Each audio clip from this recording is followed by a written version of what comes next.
ప్రేక్షకులందరికీ నమస్కారం. ప్రస్తుతం మన స్టూడియోలో ప్రముఖ ఆధ్యాత్మికవేత్త, వేదిక్ ఆస్ట్రాలజర్ గోనుకొండల సురేష్ బాబు గారు ఉన్నారు. గురుగారితో మాట్లాడదాం. నమస్తే గురుగారు.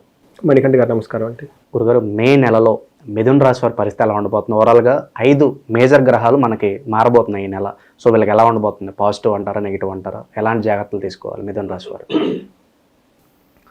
మనకి మిథున రాశి వాళ్ళకి ఒక సామాన్యంగా ఉండే ఇయర్ అని మనం అనుకోవాలండి. వేరే యొక్క గ్రహాల స్థితిని వాటిని బట్టి పర్టికులర్గా మనకి ఈ గ్రహాలు ఏవైతే మారుతూ ఉన్నాయో, బుధుడు వీళ్ళకి గురువు వీళ్ళకి అంత అనుకూలంగా ఉండడండి. జన్మంలో గురువు ఉండటం మంచిది కాదు అని చెప్తారు. ఏ విషయాలు అంటే ఫైనాన్షియల్ ప్రకారంగా కొంచెం ఇబ్బంది పడే అవకాశం ఉంటుంది. అంతేకాకుండా వీళ్ళకి కొంచెం జాబ్లో కానివ్వండి, తర్వాత వీళ్ళకున్న స్కిల్ సెట్, అడ్మినిస్ట్రేషన్ ఎబిలిటీస్ ఇవన్నీ బాగా తక్కువ పెర్ఫార్మెన్స్ చేసి అప్రైజల్ సిస్ట్లో ఆ పెర్ఫార్మెన్స్ అప్రైజల్ కనుక చూసుకుంటే వీళ్ళు ఎంప్లాయీస్ అయితే కనుక కొంచెం వీక్గా ఉండే అవకాశం ఎక్కువగా ఉంటుంది.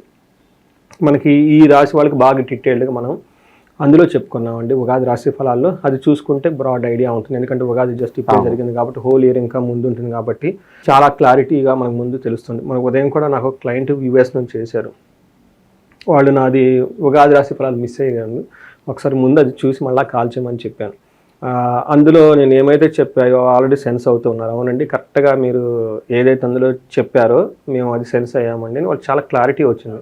ఎందుకంటే మనకి మిథున రాశి మాస ఫలాలు సబ్సెట్ ఆఫ్ హోల్ ఇయర్లు అనమాట. హోల్ ఇయర్లో ఎలా ఉండబోతుందో దాన్ని మనం పార్ట్స్గా మళ్ళీ చెప్పుకుంటూ ఉంటాం అనమాట. సో అది వాళ్ళకి బెస్ట్ అడ్వైజ్. ఒకసారి మిథున రాశి ఫలాలు చూసుకుంటే ఇంకా బాగా ఐడియా క్లారిటీ ఉంటుంది. ఇప్పుడు సందర్భోచితంగా మనకి మే మంత్లో కనుక చూసుకుంటే ఇలా కొంచెం ఛాలెంజింగ్గా ఉండే సిచ్యువేషన్స్ ఎక్కువగా ఉంటుంది. సో అంత ఆప్టిమిజంగా ఉండదు, అంత పెసిమిస్టంగా ఉండదు, ఛాలెంజ్తో కూడుకొని ఉంటుంది. అదేందో మనం డీటెయిల్ చూద్దాం. ఇందులో మిథున రాశి కనుక చూసుకుంటే మృగశిర 3-4 పాదాలు, ఆరుద్ర 1, 2, 3, 4 పాదాలు, పునర్వసు 1, 2, 3, 4 పాదాలు అంతా మనకి మిథున రాశిలో ఉంటాయి. పేరు బలం గిట్టి మనం చూసుకున్నాం అనుకోండి, వీళ్ళకి కా, కీ, కు, ఖం, జ్ఞ, ఛ, కే, కో, హ ఈ అక్షరాలు మోరార్లస్ ఇదే సౌండ్తో ఉన్న పేర్లంతా కూడా మనకి మిథున రాశి కింద వస్తారు. మనం గ్రహ స్థితి, గ్రహ సంచారం కనుక చూసుకుంటే సూర్య సంచారం వృషభంలోను, బుధ సంచారం మేషంలోను, శుక్ర సంచారం మీనంలోను, కుజుడు వచ్చేటప్పటికి కర్కాటక రాశిలో ఉన్నారు.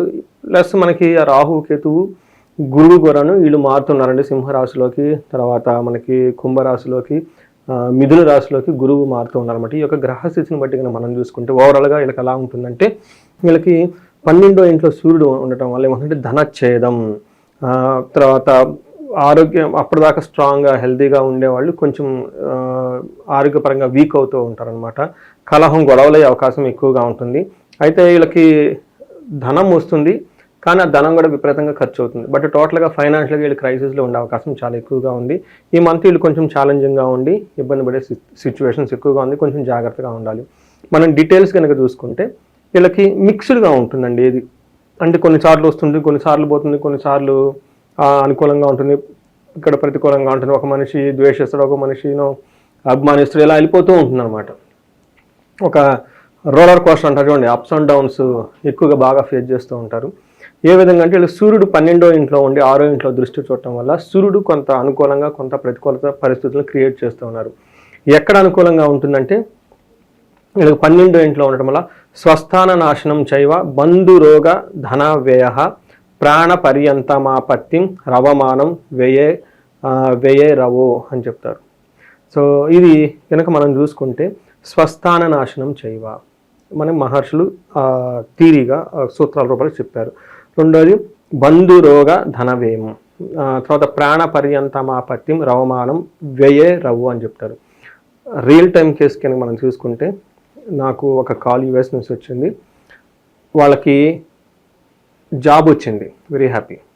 రెండోది జాబ్ రాగానే వాళ్ళకి ప్రాజెక్ట్లో కూర్చోబెట్టాలి. అప్పుడు ఆ జాబ్ సెక్యూరిటీ. ఆ ప్రాజెక్ట్లో అసైన్ చేయలేదు అనుకోండి, వాళ్ళకి ఇన్సెక్యూరిటీని.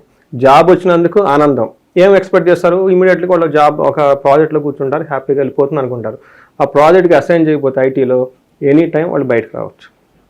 సో ఇక్కడ ఏమైందంటే స్వస్థాన నాశనం చేయవా, జాబ్ వచ్చింది, అది హ్యాపీ, కానీ దాని యొక్క ఉపయోగం లేకుండా పోయింది. ఇలా లేదంటే కొంతమంది ఆల్రెడీ బాగా ఎస్టాబ్లిష్ మంచి జాబ్లో పెర్ఫార్మెన్స్ చాలా చక్కగా చేస్తూ ఉంటారు. వాళ్ళకి వచ్చేటప్పటికి ఆ ప్రాజెక్ట్ అయిపోవటము, లేదంటే ఇంకో కొత్త అసైన్మెంట్ రావటము, లేదంటే ఎక్కడి నుంచి వేరే చోట ట్రాన్స్ఫర్ చేయటము, ఇలా ఇబ్బందులతో కూడే విధంగా వాళ్ళకు ఉంటుంది. తర్వాత బంధు రోగ ధన వ్యయం, బంధువులకి ఇలా తెలిసిన వాళ్ళకి ఎవరికైనా కనుక హెల్త్ బాగోలేక తదనంగా ధనం విపరీతంగా ఖర్చు అవుతుంది. అంతేకాకుండా ప్రాణ పర్యంతం ఆపత్తి అవమానం వ్యయే, వీళ్ళకి ఇన్సల్టింగ్గా ఫీల్ అవుతూ ఉంటారు. అంతే కదండి, జాబ్లో సరిగ్గా లేకపోతే ఇన్సల్ట్గా ఫీల్ అయిపోతూ ఉంటారు. ప్రాణం పోతుందేమో, అసలు ఉంటామా మనం వెళ్తామా అన్న ఒక సందిగ్ధతకు వచ్చేస్తుందండి. చూడండి, ఆ కాలు మనకి యుఎస్ నుంచి వచ్చింది. యుఎస్లో ఈ ట్రంప్ అది ఇది రకరకాల గొడవలు నడుస్తున్నాయి, ఉంటామో లేదో. చూడండి, ఇది ప్రాణం పోతుంది. ఎక్కడి నుంచి ఎన్నో రోజులు కష్టపడి మనం ఇక్కడ దాకా చేరుకున్నాం. జాబ్ కూడా వచ్చింది, కానీ అందులో మనకి సాటిస్ఫాక్షన్ లేదు. ఈ టైప్ సిచ్యువేషన్స్ రియల్ టైంలో వాళ్ళకు అనుగుణంగా చాలా జరుగుతూ ఉంటాయి. ఒక ఎగ్జాంపుల్ నాకు వచ్చిన రియల్ టైం కేస్ స్టడీ, దీన్ని కోరిలేట్ చేస్తే ఎలా జరిగింది అనేది నేను మీకు చెప్తున్నాను అనమాట. అంటే ఇలా వాళ్ళు ఉన్న పరిస్థితులను బట్టి వాళ్ళ ప్లేస్లో ఇలా జరిగే అవకాశం ఎక్కువగా ఉంటుంది. 6వ ఇంట్లో దృష్టి ఉండటం వల్ల శత్రువులు బాధ వీళ్ళకు ఉండదు. తర్వాత ఆరోగ్యంగా కూడా చాలా స్ట్రాంగ్గా ఉంటారు. అంటే వీళ్ళకి శత్రువులు అనే వాళ్ళు ఉండరు, ఆరోగ్యం కూడా చాలా స్ట్రాంగ్గా ఉంటారు. ఇది సూర్యుడు మిక్స్డ్ రిజల్ట్ తీసుకొస్తాడని మనం చెప్పుకోవాలి. అయితే కుజుడు వీళ్ళకి అంత సపోర్టివ్గా లేరు, కొంచెం ఇబ్బంది పెట్టే పరిస్థితుల్లో ఉన్నారు. వీళ్ళు కూడాను మనకి 2nd హౌస్లో ఉన్నారు. తద్వారా ఏమవుతుందంటేనండి, దేహం బలం తగ్గటం, తర్వాత చేపట్టిన పని నాశనం కావటం, ఆగిపోవటం, కఠినంగా మాట్లాడటం, ధన నష్టం, విపరీతంగా ధనం నష్టం అవుతుంది. కఠినంగా కూడా మాట్లాడాలి, కోపం వచ్చేస్తుంది అనమాట. 5వ ఇంట్లో దృష్టి ఉండటం వల్ల ఏమవుతుంది, అకాల భోజనం, పాప పనులు చేయాలని ఆలోచించడం, ఈ సంతానం వలక మనస్తాపాలు ఇవన్నీ జరిగే అవకాశం ఎక్కువగా ఉంటుంది. 9వ ఇంట్లో కూడా దృష్టి ఉండటంతో స్థాన భ్రష్టత్వం, ఇక్కడ కూడా వీళ్ళకి ప్రొఫెషనల్ రిలేటెడ్ మ్యాటర్స్లో ఇబ్బంది కలిగే అవకాశం ఎక్కువగా ఉంటుంది. వృధా ప్రయాణాలు కనుక చేస్తే చాలా వృధాగా ఉంటాయి. దాంట్లో వీళ్ళకి బెనిఫిట్ ఏముండదని మనం చెప్తూ ఉందండి. అయితే శుక్రుడు వీళ్ళకి 10th హౌస్లో ఉండి 4వ ఇంట్లో ఉండి చూడటం వల్ల ఇది కూడా వీళ్ళకి మిక్స్డ్ రిజల్ట్ అని మనం చెప్పుకోవాలి. వీళ్ళకి ప్రొఫెషనల్ మ్యాటర్స్లో వీళ్ళకి ప్రొఫెషనల్లో బాగా ప్రాబ్లం ఖచ్చితంగా వచ్చే అవకాశం ఎక్కువగా ఉంటుందండి. అది బిజినెస్ కానివ్వండి, మరి సాఫ్ట్వేర్ కానీ, ఇలాంటి ఎంప్లాయ్మెంట్ కానివ్వండి, అంటే ఏ విధంగా కనుక బిజినెస్లో కొంచెం వీళ్ళకి ప్రాబ్లమ్స్ క్రియేట్ చేసే అవకాశం ఎక్కువగా ఉంది. కేర్ఫుల్గా ఉండడం చాలా పెట్టిన ఇన్వెస్ట్మెంట్ తిరిగి రాక ఏదన్నా అవ్వచ్చు అంటారా? ఏదైనా కానివ్వండి ప్రొఫెషన్లో వాళ్ళకంతా హ్యాపీగా ఉండదు, చాలా అప్స్ అండ్ డౌన్స్ కూడుకొని ఛాలెంజింగ్గా ఉంటుంది. తర్వాత 10వ ఇంట్లో శుక్రుడు ఉండటం వల్ల ఏమని చెప్తారంటే వ్యకులం చైవ, ఓకే, నిస్సత్వం, మర్ధానాశనం, రిపో భయం, శ్రీ సౌఖ్య హాని మాప్నోతి, దశమస్తే భవేత్ శుక్రో అని మనకేమని చెప్తుంటే, వ్యకులం అంటే ఏదో ఒకటి మనసులో బాధ కలిగే సిచ్యువేషన్స్ ఎక్కువ ఉంటాయి.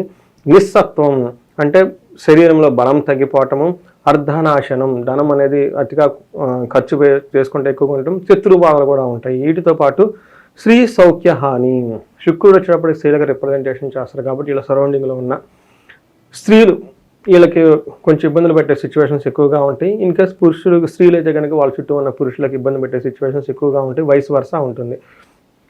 అంతేగాని ఏమని చెప్తారు, సౌఖ్య హాని, అప్పటిదాకా వీళ్ళు కంఫర్టబుల్గా లగ్జరీగా కనుక జాబ్ ఏదైనా ఉంటే ఆ జాబ్లో లగ్జరీ లేకుండా చాలా ఇబ్బందులు పెట్టే సిచ్యువేషన్స్ ఎక్కువ వస్తాయి. ఇవన్నీ మనకి శుక్రుడు దశమంలో ఉండటం వల్ల కలిగే ఫలితాలని చెప్పుకోవాలి. అయితే దృష్టి ఉండటం వల్ల, 4th హౌస్లో దృష్టి ఉండటం వల్ల ఏమవుతుందంటే ఎడ్యుకేషన్ ప్రకారంగా చాలా బాగుంటుంది. కొత్తగా వెహికల్ ఎవరైనా కనుక కొనుక్కోవాలనుకుంటే ఇది అనుకోని టైం అని మనం చెప్పుకోవచ్చండి. ఇది మనకి గ్రహాలు ఓవరాల్గా ఇచ్చే వీళ్ళకి స్థితి. గురువు వల్ల ధన ప్రవాహం స్టార్ట్ అవుతుంది, అది కూడా టెంపరీగా ఉంటుంది. ఈ వచ్చే ధనం ఇది టెంపరీగానే వస్తుంది, ఎక్కువ లాంగ్ రన్ మనీ ఫ్లో అయితే వీళ్ళకి ఉండదండి. గురుగారు, ఈ రాశిలో ఏ నక్షత్రాల వాళ్ళు ఉంటారు, వాళ్ళకి ఎలా ఉండబోతుంది గురుగారు? ఇందులో 3 నక్షత్రాలు ఉంటాయండి, మృగశిర, ఆరుద్ర, పునర్వసు. మృగశిర నక్షత్రం వాళ్ళకి కనుక చూసుకుంటే లాభప్రదంగా ఉంటుంది, తర్వాత సౌఖ్యంగా ఉంటారు, వస్త్రలాభం ఉంటుంది, క్షేమంగా ఉంటారు, పరవాసం. సో ఒక రకంగా చూస్తే అన్ని విధాలా బాగుంది. ఛాలెంజెస్ ఎక్కడంటే మృత్యు భయము, కలహము, ఇవి ఛాలెంజెస్. ఆరుద్ర నక్షత్రం వాళ్ళకి కనుక చూసుకుంటే వీళ్ళకి వస్త్రలాభం ఉంది, సౌఖ్యంగా ఉంటారు, పరవాసం, ఫారిన్ వెళ్ళాలి అనుకునే వాళ్ళకి అనుకూలంగా ఉంటుంది, లాభప్రదంగా కూడా ఉంటుంది. ఛాలెంజెస్ ఎక్కడంటే వీళ్ళకి మృత్యు భయం ఉంటుంది, కలహము, గొడవల అవకాశం ఎక్కువగా ఉంది. పునర్వసు నక్షత్రం వాళ్ళకి దేహం లాభప్రదంగా ఉంటుంది, పరవాసం, ఫారిన్ వెళ్ళాలనుకున్న వాళ్ళకి, అవుట్ స్టేషన్లో ఉండాలనుకున్న వాళ్ళకి అనుకూలంగా ఉంటుంది, సౌఖ్యంగా ఉంటుంది, వస్త్రలాభము చూపిస్తుంది. ఛాలెంజ్ ఎక్కడంటే వీళ్ళకి దేహపీడనము, కలహము. ఒక రకంగా చూసుకుంటే దేహపీడనము, కలహము అందరికీ ఛాలెంజింగ్గా ఉండి, ఆరుద్ర నక్షత్రం వాళ్ళకి సుఖనాశనం, వాళ్ళు లగ్జరీగా కంఫర్టబుల్గా ఏదైనా కనుక ఉంటే అది అవుట్ ఆఫ్ ది ఏమంటారు కంఫర్ట్ జోన్ వచ్చేసి వర్క్ చేసి చేయాల్సిన డిఫికల్ట్ సిచ్యువేషన్స్ వచ్చే అవకాశం వీళ్ళకి ఎక్కువగా ఉంటుంది. గురుగారు, ప్రస్తుతం ఉన్న గ్రహస్థితి బట్టి ఎలాంటి రెమెడీస్ వీళ్ళకి అవసరం అంటారు మరి? సో సో రెమెడీస్ కనుక చూసుకుంటే వీళ్ళకి మృత్యు భయం ఉందండి. అమృత మృత్యుంజయ పాశుపత అభిషేకం కానీ అవి చేయించుకుంటే పోతుంది. ఇంతే కాకుండా వీళ్ళకి హెల్త్ కాంప్లికేషన్స్ ఇంకా సీరియన్ వాళ్ళు ఆయుష సూక్తం చదువుకున్న బాగుంటుంది. కొంతమందికి ఈ వర్క్ అవుతుందా లేదా, ఈ పని ఉంటుందా లేదంటే ఈ బిజినెస్ ఉంటుందా లేదంటే వాళ్ళు తలపెట్టిన ఒక కార్యక్రమం డౌట్గా ఉంటారు. ఇది కూడా ఆయుష్ అండి. ఆ పనికి కూడా ఆయుష్ ఉండాలి. అందుకని ఆయుష సూక్తము, అమృత మృత్యుంజయ పాశుపతం వ్యాపారస్తులు కానీ చేయించుకున్న చాలా బాగుంటుంది. అక్కడ సంకల్పం వ్యాపార నిమిత్తం, ఓకే, మనిషికైతే మనిషి గురించి నువ్వు చెప్తాం అనమాట. అలానే కలహము మరణం కూడా చూపిస్తుంది. గొడవలు అయ్యే అవకాశం ఎక్కువగా ఉంటుంది. చిన్న చిన్న గొడవలు అయితే దుర్గా సప్తాహంలోకి చదువుకుంటే సుబ్రహ్మణ్యేశ్వర స్వామి ఆరాధన చేస్తే సరిపోతుంది. ఇన్ కేసు పెద్దదిగా సీరియస్గా ఉంటే వీళ్ళకి చండీ హోమం చేసుకుంటే చాలా బాగుంటుంది. మన్యు పాశుపత అభిషేకము, చండీ హోమం ఈ రెండు చేస్తే చాలా బాగుంటుంది. ఇలాంటి కనుక ఎవరైనా సిచ్యువేషన్స్ ఫేస్ చేస్తూ ఉంటే. బట్ మిగతా అన్ని విషయాలు సౌఖ్యంగా క్షేమంగా అంతా బాగున్నారు కాబట్టి ఇంతవరకు చేస్తే సరిపోతుంది. వాళ్ళు కందులు 1 కేజీ దానం చేసినా, కందిపప్పు దానం చేసినా కానీ బాగుంటుందండి వీళ్ళకి. మిథున రాశి వాళ్ళకి ఓవరాల్గా మే నెలలో ఎలా ఉంటుంది, ఎలాంటి జాగ్రత్తలు తీసుకోవాలి, చాలా బాగా వివరించారు గురుగారు. ధన్యవాదాలు. ధన్యవాదాలు.